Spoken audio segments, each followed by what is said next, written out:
ధార్మిక క్షేత్రమైన తిరుపతి నగరాన్ని కాపాడుకోవాలంటే వైసీపీని ఇంటికి పంపించడం ఒకటే మార్గమన్నారు జనసేన అధినేత పవన్ కళ్యాణ్.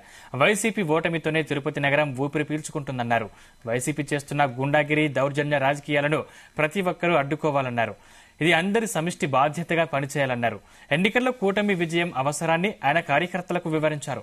జనసేనకి చెందిన కూటమి అభ్యర్థి సుగుణమ్మ విజయానికి ప్రతి ఒక్కరూ కృషి చేయాలన్నారు. ఈ క్రమంలో టీడీపీ, జనసేన, బీజేపీ పార్టీలు సంయమనంతో సంయుక్తంగా కృషి చేయాలని పవన్ కళ్యాణ్ పిలుపునిచ్చారు. తిరుపతిలో 3 పార్టీల కూటమి నాయకులతో పవన్ కళ్యాణ్ సమావేశమై ఎన్నికల్లో అవలంబించాల్సిన వ్యూహాలపై దిశానిర్దేశం చేశారు. కళ్యాణ్ గారు ఈ రోజు వచ్చి ఇక్కడ ఏదైతే మరి కూటమి అభ్యర్థి జనసేన అభ్యర్థికి తిరుపతి సీటు కేటాయించడం జరిగింది.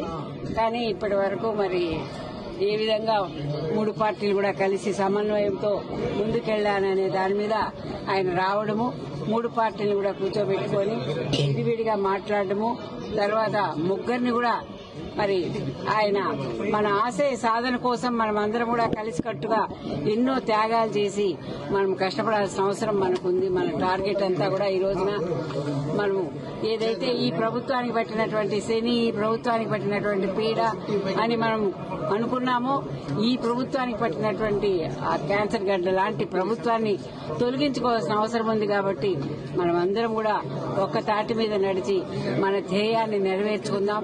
మన పిల్లల భవిష్యత్తు, మన ఫ్యూచర్ ఏదైతే ఉందో మన భవిష్యత్తు గ్యారంటీని మనం ఈ రోజున కొట్లాడి ఈ యుద్ధంలో, ఈ ఎన్నికల్లో పోరాడి సాధించుకోవాల్సిన అవసరం మనకి ఏర్పడింది. కాబట్టి మీరందరూ కూడా ఆ విధంగా చేయాలని నేను ఇంత దూరము మీ అందరినీ కూడా సమన్వయపరచడానికి వచ్చాను. మీరు గుర్తించి అవసరాన్ని మనం ఈ రోజున అత్యవసరంగా తీసుకొని మనం తప్పకుండా పోరాడి మనం ఏదైతే ధ్యేయంగా ఎందుకు కలుసుకున్నామో దాన్ని